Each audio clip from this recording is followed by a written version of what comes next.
할렐루야. 이 시간 일어나 내 상을 가지고 가라는 제목으로 하나님 말씀을 전하겠습니다. 예수님의 사역은 크게 세 가지로 구분됩니다. 첫 번째는 말씀을 가르치신 사역입니다. 예수님께서는 공생의 사역을 시작하실 때 가장 먼저 하신 것이 하나님 나라의 복음을 전하신 것입니다. 마태복음에서는 마태복음 5장에서부터 7장에 이르기까지 산상수훈이라는 말씀을 전하셨습니다. 산상수훈이라는 것은 산에서 말씀을 전하셨다라고 해서 산상수훈입니다. 이처럼 예수님께서는 가장 먼저 하신 것이 말씀 사역이요, 하늘로 승천하시기 전까지 감당하신 사역이 말씀 사역입니다. 지금 또 우리 안에 임하셔서 함께 하시는 성령, 그 성령께서 예수님께서 우리에게 주시는 이 말씀을 계속해서 우리에게 전하고 가르치시는 은혜를 베풀어 주고 있는 줄 믿습니다. 두 번째로 감당하신 사역은 많은 병자를 고치시는 사역이었습니다. 귀신 들린 자 귀신을 내쫓으셨습니다. 병든 자 그 병을 고치셨습니다. 이것은 곧 우리의 필요를 채워주신 예수님의 긍휼의 사역이었던 겁니다. 한번 생각해 보십시오. 그 당시 나병 환자들은 격리되어 살았습니다. 왜냐하면 저주받은 것으로 여겼기 때문입니다. 귀신 들린 사람들, 그들은 사람들과 함께 살지 못할 뿐만 아니라 정말 고통 가운데 살았습니다. 그리고 중풍병자 걸린 사람들 또는 여러 많은 병으로 고통받고 있는 사람들, 맹인들, 12해 동안 혈류병을 앓던 여인, 이처럼 수많은 사람들 병으로 고통받고 있고 귀신 들림으로 고통받고 있고 여러 많은 어려움 속에 있던 사람들 주님께 친히 찾아가셔서 그들의 모든 필요를 채워주셨습니다. 사랑하는 성도 여러분, 이것이 무엇을 의미합니까? 바로 주님께서는 우리의 모든 형편을 다 아시고 때를 따라 은혜를 공급해 주시다는 사실입니다. 이 믿음 가운데 온전히 주님만을 의지하기를 간절히 소망합니다. 마지막 세 번째가 바로 권능을 행하신 것이었습니다. 이 권능을 행하심은 단순히 병 고치고 귀신을 떠나보내고 그러한 것이 아닙니다. 오병이의 기적, 물론 그것 또한 예수님께서 나타내 보신 권능이라 할 수 있습니다. 하지만 예수님께서 궁극적으로 나타내 보신 권능은 무엇이었습니까? 십자가의 죽음과 부활이었음을 믿으시길 소망합니다. 십자가의 죽음이 왜 예수님의 권능입니까? 우리의 모든 죄값을 갚으시는 예수님의 능력이었기 때문입니다. 부활은 어떻습니까? 죽음을 이기시고 부활하심으로 하나님의 구원을 이루신 예수님의 권능이었습니다. 사랑하는 성도 여러분, 주님께서 이처럼 그 권세와 능력으로 십자가의 죽음과 부활을 감당하심으로 우리를 구원하신 줄 믿습니다. 이제 그 주님께서 장래에 다시 이 땅 한데 오십니다. 다시 이 땅 한데 오셔서 최후 심판을 통해 모든 악한 영의 권세들과 마귀를 멸하시고 완성된 하나님의 나라에서 그리스도의 형상으로 완전히 거듭난 우리에게 완전한 영원한 삶을 주시는 줄 믿습니다. 그날을 소망하고 기대하는 마음으로 주님 다시 오시기를 준비하고 곧게 아니라 교육에 쓰임 받는 저와 여러분들 삶이 되시기를 소망합니다. 이처럼 예수님께서는 말씀을 가르치시고 병든 자 그 병을 고치시고 그 권능을 행하심으로써 하나님의 아들이심을 나타내셨습니다. 특히 축기 사역을 감당하실 때 귀신 들린 자 그 귀신을 떠나보내실 때마다 귀신들이 계속해서 예수님이 하나님 독생자이심을, 그가 참 하나님이심을 증언했습니다. 그때마다 예수님께서는 귀신들에게 무엇이라고 명령하셨습니까? 귀신이 예수님이 누구신지 알기 때문에 그 말하는 것을 어떻게 했다? 허락하지 않으셨다. 그 이유가 무엇입니까? 아직까지 예수님께서 그의 영광을 나타내실 때가 이르지 않았기 때문입니다. 이처럼 예수님께서는 참 하나님이심에도 불구하고 하나님 아버지 뜻에 순종하시는 믿음의 겸손을 우리 가운데 나타내 보셨습니다. 주님의 영광을 나타낼 순간이 언제입니까? 주님의 부활의 순간입니다. 더 나아가서는 정말 주님께서 십자가의 죽음을 통해 그가 참 하나님의 아들이심을 나타내 보셨고 부활을 통해 그가 참 하나님이심을 증거하셨습니다. 바로 그때가 이르기 전까지는 어느 누구도 예수님이 하나님의 아들이심을 말하고 나타내는 것을 허락하지 않았다라고 성경은 우리에게 전하고 있습니다. 이처럼 예수님은 참 하나님이심에도 불구하고 믿음의 겸손함으로 하나님 아버지 뜻에 순종하셨습니다. 그래서 십자가의 죽음을 앞두고서도 겟세마네 동산에서 기도하실 때 할 수만 있다면 이 잔이 나를 지나가게 하옵소서라고 기도하셨지만 궁극적으로 어떻게 기도하셨습니까? 아버지 뜻에 순종하나이다.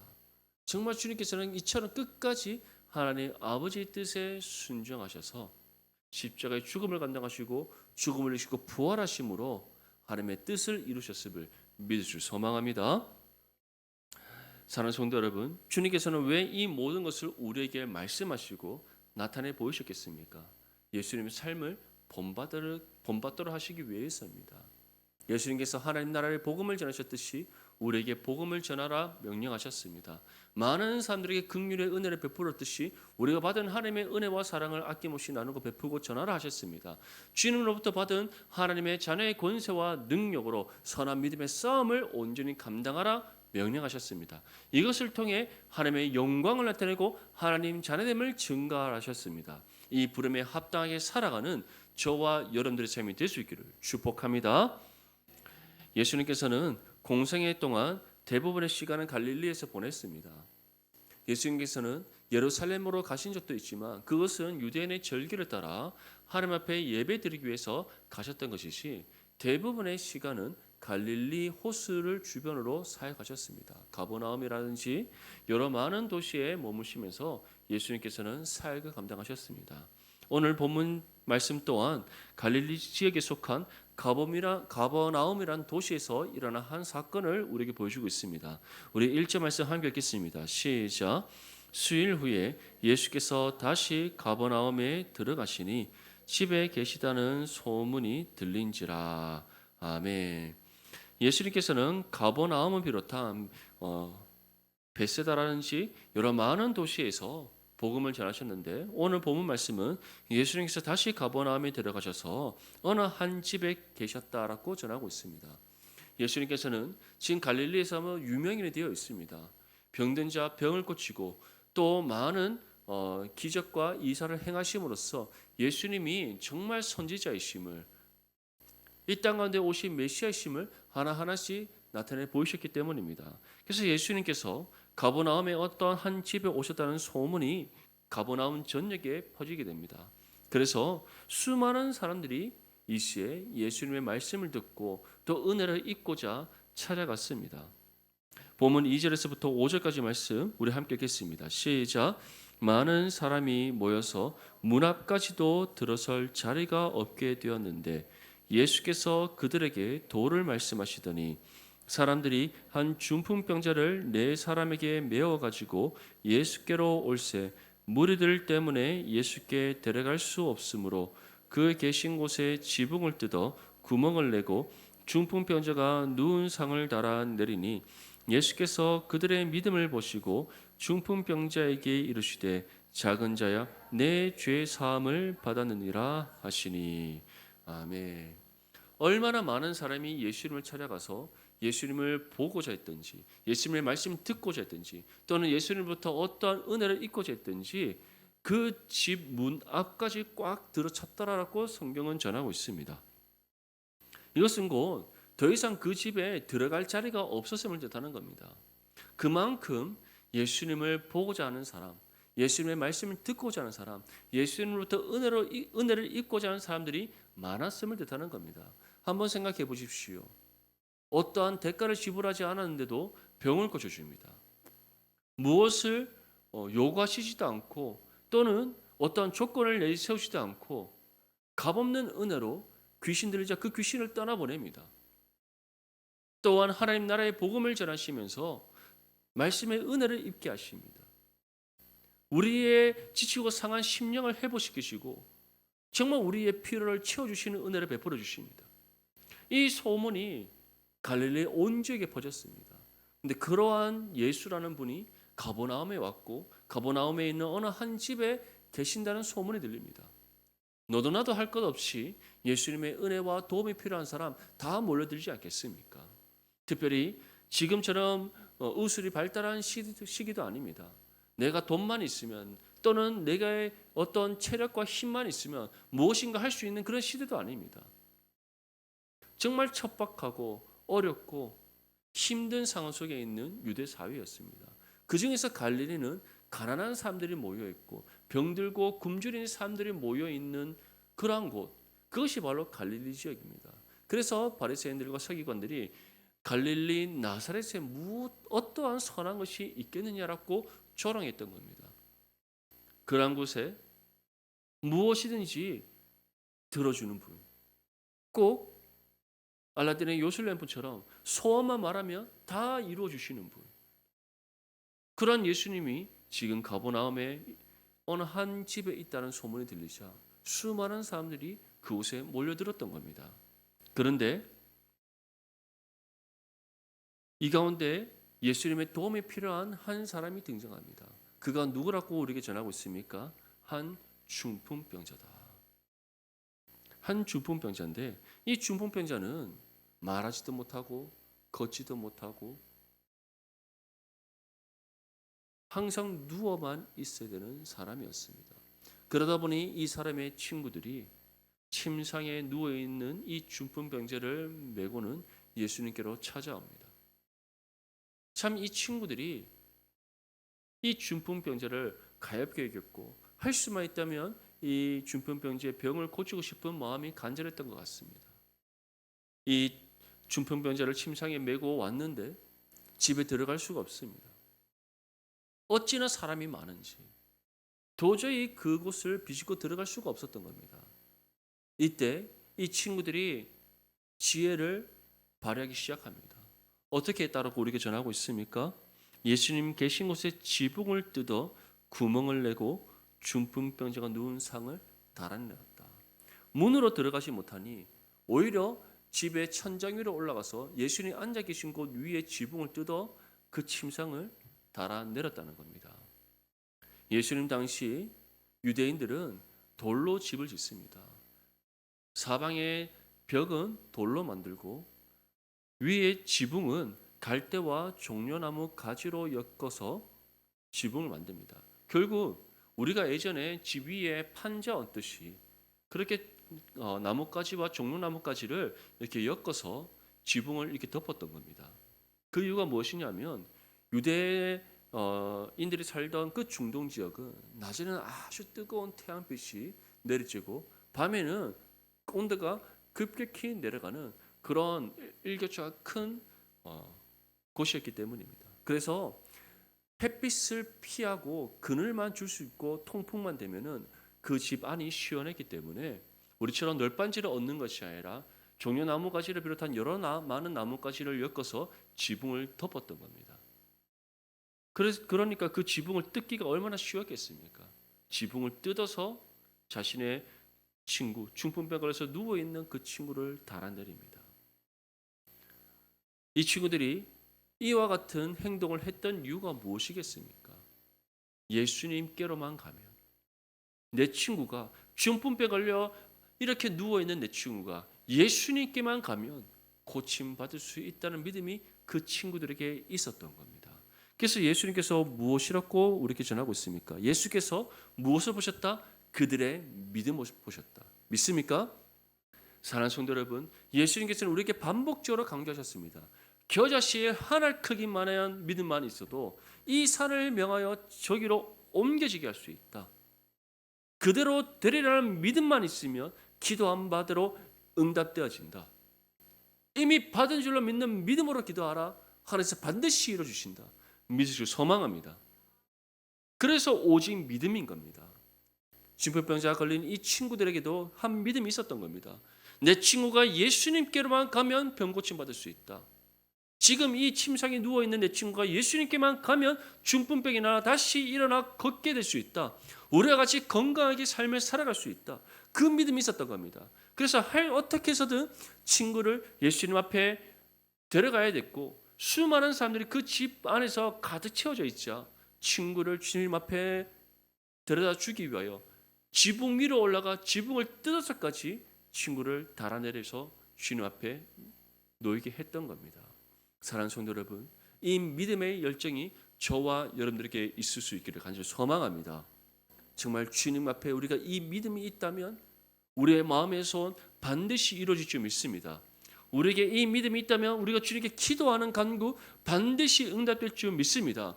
우리에게 이 믿음이 있다면 정말 나의 삶에 갖고 있는 모든 문제들 하나하나씩 해결되어지는 은혜가 임할 줄 믿습니다. 예수님께서는 중풍병자의 믿음을 보신 것이 아닙니다. 누구의 믿음을 보신 겁니까? 이 친구를 지붕을 뜯어서까지 달아내린 친구들의 믿음을 보셨습니다. 그들의 믿음을 보시고 중풍병자에게 다음과 같이 말씀하십니다. 작은 자야, 내 죄 사함을 받았느니라. 예수님께서는 중풍병자에게 일어나 걸어라 먼저 말씀하시지 않았습니다. 무엇을 먼저 말씀하셨습니까? 너가 죄 사함을 받았느니라. 하나님의 구원이 너에게 임했느니라. 이것은 곧 이 중풍병자가 병고침 받는 것이 중요한 것이 아니라 하나님의 구원이 그에게 임하는 것이 더 중요함을 우리에게 말씀하고 있는 겁니다. 사랑하는 성도 여러분, 예수님께서는 분명히 우리에게 말씀하셨습니다. 무엇을 먹고 마시고 입을까 걱정하거나 염려하지 말라. 이 모든 것은 이방인들이 구하는 것이라. 우리에게 있어야 될 모든 걸 아시는 하나님께서 때를 따라 다 공급해 주십니다. 육신의 아버지도 육신의 아들에게 가장 좋은 것 주기를 원하는데 하물며 하늘의 아버지가 우리에게 가장 좋은 것을 주시지 않겠습니까? 그 믿음이 우리 가운데 있어야 될 줄 믿습니다. 중풍병자의 친구들은 이 중풍병자가 병고침 받기를 원했고 예수님만이 병고칠 수 있다는 믿음으로 주님 앞에 이 친구를 달아내렸지만 주님께서는 그보다 더 큰 은혜를 베풀어 주셨던 겁니다. 내 죄 사함을 받았느니라. 이 말씀은 곧 이 중풍병자가 일어나지 못한다 할지라도 구원의 은혜가 그에게 임했기에 병고침 받는 것은 더 이상 중요한 것이 아님을 뜻하는 겁니다. 하나님의 구원이 그에게 임했기에 그가 병고침을 받지 못한 채 죽는다 할지라도 의미 없는 삶이 아님을 뜻하는 겁니다. 이미 구원받았기에 그가 병고침 받지 못한다 할지라도 하나님의 큰 은혜와 복을 받은 삶이요 존귀한 하나님의 자녀로서의 삶임을 우리에게 말씀하고 있는 겁니다. 사랑하는 성도 여러분, 우리가 기도한 내용들이 우리의 때에 응답되지 않을 수 있습니다. 우리가 주님 앞에 간구하는 것들 우리의 때에 이루어지지 않을 수 있습니다. 하지만 믿음으로 구했기에 하나님의 때에 반드시 응답되어지고 이루어질 줄 믿습니다. 중요한 것은 우리의 때에 응답되지 않고 이루어지지 않았다고 해서 하나님께서 살아계시지 않는가? 그렇지 않습니다. 우리가 불쌍한 사람들인가? 그렇지 않습니다. 이미 우리는 구원의 은혜를 받았고 하나님의 나라에서의 영생이 예배되었으며 하나님의 자녀로서 이 땅에 살아가기에 우리의 삶은 이미 존귀한 삶이요 가장 복되고 은혜로운 삶인 줄 믿습니다. 이때 서기관들이 예수님이 계신 곳에 앉아서 마음으로 다음 것이 생각했다라고 우리에게 전하고 있습니다. 우리 본문 6절과 7절 말씀 함께 읽겠습니다. 시작. 어떤 서기관들이 거기 앉아서 마음에 생각하기를 이 사람이 어찌 이렇게 말하는가? 신성 모독이로다. 오직 하나님 한 분 외에는 누가 능히 죄를 사하겠느냐. 아멘. 예수님 당시 바리새인들, 서기관들, 사두개인들 이러한 사람들인 공회원들과 종교 지도자들은 예수님의 메시아이심을 인정하지 않았습니다.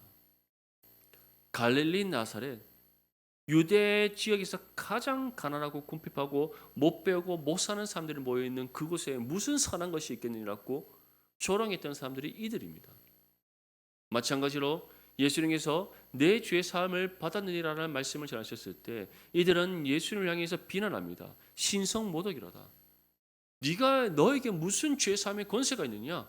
죄 사함의 권세는 오직 하나님께만 있다. 근데 네가 무슨 권한으로 네가 죄 사함을 받았더라고 선포하느냐라고 지금 비난하며 대적하고 있는 겁니다. 사랑하는 성도 여러분, 이들에게는 무엇이 없는 겁니까? 중풍병자를 달아내린 그 친구들보다도 믿음이 없음을 보여주고 있는 겁니다. 이 친구들은 중풍병자가 구원받기를 원하는 마음으로 달아내린 것이 아닙니다. 중풍병 걸려 침상에 누워있는 이 친구가 예수님으로부터 병고침 받기를 원하는 마음, 그리고 예수님만이 고칠 수 있다는 믿음으로 내렸습니다. 주님께서는 그 믿음을 보시고 그보다 더 큰 은혜를 베풀어 주셨습니다. 그 은혜가 바로 죄 사함을 받는 은혜, 구원의 은혜였습니다. 그런데 사두개인들은, 이 종교 지도자들은 이 친구들보다도 믿음이 없음을 지금 스스로 나타내 보이고 있습니다. 사랑하는 성도 여러분, 우리에게는 이러한 모습이 없습니까? 하나님 말씀을 들음에도 불구하고 그 말씀을 나의 마음으로 받아들이지 않는 것, 나와는 상관없다라고 생각하는 것, 또는 하나님께서 내게 응답해 주셨음을 불구하고 내가 원하는 응답이 아니기에 그 응답을 거부하는 그런 교만의 죄는 범하고 있지 않습니까? 오늘 시간 원하기로는 우리에게 그러한 죄가 있었다면, 그러한 교만한 모습이 있었다면 모두 주님 앞에 내어놓고 회개할 수 있게 하는지 소망합니다. 그리고 주님께 믿음의 겸손함으로 나아갑시다. 어떠한 경우든지 주님, 내가 주님의 말씀을 겸허히 믿음으로 받아들이겠습니다. 그 말씀의 뜻에 순종하겠습니다. 언제나 믿음의 겸손함으로 주의 말씀의 뜻을 따라 순종하겠습니다. 이 중병병자의 친구들처럼 오직 예수님만을 온전히 믿고 신뢰하며 의지하겠습니다. 이 믿음의 결단을 드리고 결단한 바대로 살아가는 저와 여러분 되시기를 소망합니다. 이러한 사도계인들을 향해서 예수님께서는 다음과 같이 말씀합니다. 우리 본문 8절에서 11절까지 말씀 함께 읽겠습니다. 시작. 그들이 속으로 이렇게 생각하는 줄을 예수께서 곧 중심에 아시고 이르시되 어찌하여 이것을 마음에 생각하느냐. 중풍병자에게 내 죄 사함을 받아느니라 하는 말과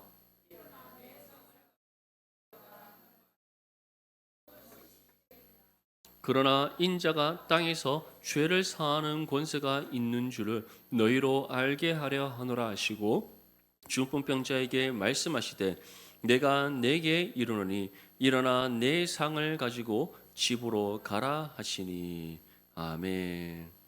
사도계인들은 마음으로 생각했습니다. 다시 말해 입으로 뱉은 말이 아닙니다. 마음으로 생각했습니다. 그들이 예수님을 향해 비난하고 대적하는 이 마음들 주님께서 모르시겠습니까? 주님께서는 모두 아셨습니다. 그래서 속으로 이렇게 그들이 생각하는 줄을 아시고 주님께서는 다음과 같이 말씀합니다. 어찌하여 이것을 마음에 생각하느냐? 어찌하여 의심하느냐?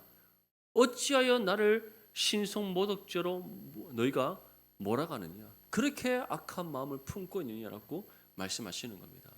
사랑하는 성도 여러분, 사람은 속일 수 있으나 하나님은 속일 수 없다는 것을 믿으시기 소망합니다.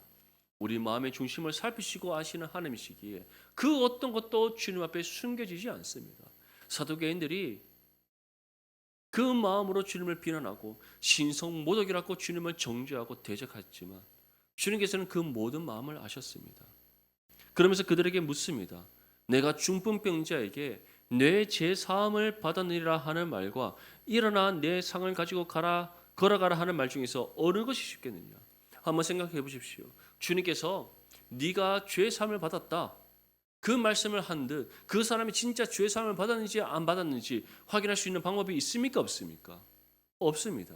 하지만 중풍병자에게 일어나 걸어라 했을 때 일어나 걷지 못하면 예수님은 어떠한 사람이 되는 겁니까? 사기꾼이 되는 겁니다. 예수님이 묻습니다. 내 죄 사함을 받았다라고 하는 말과 일어나 걸어라 하는 말 중에 어느 것이 더 쉽냐? 내 죄 사함을 받아라 하는 말은 누구나 할 수 있다. 하지만 그것을 실제로 행하고 이룰 수 있는 것은 다른 일이라는 것을 말씀하는 겁니다. 이 일을 이루실 수 있는 분 누구밖에 없습니까? 우리 주 예수 그리스도 한 분밖에 없음을 믿으시기 소망합니다. 오직 주님만이 우리를 구원하실 수 있습니다. 오직 주님만이 우리의 모든 죄 문제를 해결할 수 있습니다. 오직 주님만이 죄로 죽었던 우리의 영혼을 다시 살릴 수 있습니다. 주님만이 우리에게 새 생명 주실 수 있습니다. 주님만이 우리를 영생으로 인도하실 수 있습니다. 무엇보다 주님께서 십자가 위에서 이루신 그 그리스도의 의를 입음으로 우리로 하여금 하나님으로부터 의롭다 인정받게 하실 수 있음을 믿으시기 소망합니다. 사람들은 우리에게 물을 수 있습니다. 당신이 죄 사함 받은 거 어떻게 우리에게 증명해 볼 수 있습니까? 당신이 하나님 자녀 된 거 어떻게 우리 가운데 증명해 볼 수 있습니까? 당신에게 영생이 있는 거 우리에게 어떻게 나타내 볼 수 있습니까? 우리에게 물을 수 있습니다. 그때 우리는 어떻게 답할 수 있습니까? 우리는 믿음으로 확신합니다. 다른 방법이 없습니다. 우리가 스스로 이룬 것이 아니라 하나님께서 거저 값없는 은혜의 선물로 주신 것이기에 또 그것을 눈으로 나타내 볼 수 없는 것이기에 우리가 할 수 있는 것은 우리는 믿음으로 확신합니다. 그 믿음 가운데 나는 살아가고 있습니다. 더 나아가서 우리는 삶으로 증명해 나타내 보일 수 있어야 됨을 믿을 수 소망합니다. 어떠한 삶입니까? 말씀을 삶으로 살아냄으로써 우리가 세상 가운데 소금과 빛의 역할을 감당하는 겁니다. 주님께서는 우리에게 분명히 말씀합니다. 내 죄 사함을 받았다 하는 말은 누구나 할 수 있다. 하지만 그것을 이루는 것은 다른 문제다. 사랑하는 성도 여러분, 그것을 이루시고 그 은혜를 우리 가운데 베풀어 주신 주님, 이제 우리에게 요청하십니다. 말씀을 삶으로 살아내어 너희 믿음을 증명하여라. 너희가 죄 사함 받아 구원받은 하나님의 자녀 되었음을 나타내 보여라. 이 말씀 앞에 순종하며 나아갈 수 있기를 소망합니다. 예수님께서 이 말씀을 하시고 난 이후에 이제 중풍병자에게 다음과 같이 선포하십니다. 어떻게 말씀하셨습니까? 내가 내게 이르노니 일어나 내 상을 가지고 집으로 가라. 이 말씀을 하시자마자 어떠한 은혜의 역사가 일어납니까? 이 중풍병자가 벌떡 일어나 자신이 누워있던 상을 가지고 집으로 걸어갔습니다. 예수님께서 이 말씀을 선포하시고 이루심으로써 사도계인들에게 무엇을 증명해 보이신 겁니까? 죄 사함의 권세가 주님께 있음을 증거해 보이셨습니다. 사랑하는 성도 여러분, 우리는 믿음을 가진 사람들입니다. 그 믿음은 주님께서 우리에게 지금 보여주셨듯이 말씀을 삶으로 살아냄으로써 세상 가운데 나타내 볼 수 있습니다. 세상은 끊임없이 우리에게 묻습니다. 당신의 믿음을 우리가 어떻게 알 수 있습니까? 당신이 받은 죄사함과 구원의 은혜 어떻게 우리 가운데 나타내 볼 수 있습니까? 이 모든 것 우리는 다른 것이 아니라 말씀을 삶으로 살아냄으로써 우리의 믿음을 증거해 볼 수 있고 말씀을 삶으로 살아냄으로써 우리가 받은 죄사함과 구원의 은혜를 세상 가운데 증거할 수 있음을 분명히 믿을 수 소망합니다. 우리 마지막으로 12절 말씀 함께 읽겠습니다. 시작. 그가 일어나 곧 상을 가지고 모든 사람 앞에서 나가거늘 그들이 다 놀라 하나님께 영광을 돌리며 이르되 우리가 이런 일을 도무지 보지 못하였다 하더라. 아멘. 이처럼 예수님께서 죄 사함을 선포하시고 일어나 걸어라 명하심으로써 이 중풍병자 걸린 사람이 그 즉시 병이 나 자신의 상을 두고 일어나 사람들을 떠났다라고 말씀하고 있습니다. 이 모든 광경을 지켜본 사람들, 사두개인들을 비롯한 모든 사람들 어떠한 반응을 보입니까? 하나님께 영광을 돌리며 이르되 우리가 이런 일을 도무지 보지 못하였더라. 사람들은 단순히 중풍병자가 중풍병 나은 것을만 보고 하나님께 영광을 돌린 것이 아닙니다. 이 사람이 지금 예수님의 말씀을 들음과 동시에 중풍병이 나았으면 이미 앞서 말한 죄 사함의 은혜도 어떻다? 이루어졌음을 이들이 믿었다는 겁니다. 믿습니까? 사랑하는 성도 여러분, 우리 또한 마찬가지입니다. 우리가 말씀을 삶으로 살아내어 하나님의 살아계심을 증거하고 우리의 믿음과 구원의 은혜를 세상 가운데 널리 나타내 보일 때 우리를 통해 그들이 하나님을 바라보게 될 줄 믿습니다. 우리를 통해 하나님의 살아계심을 그들이 경험하게 될 줄 믿습니다. 우리를 통해 정말 하나님의 구원이 있다는 사실을 그들이 믿게 될 줄 믿습니다. 그 은혜의 역사를 이 땅 가운데 이루어가는 저와 여러분들의 삶이 될 수 있기를 주님의 이름으로 축복합니다.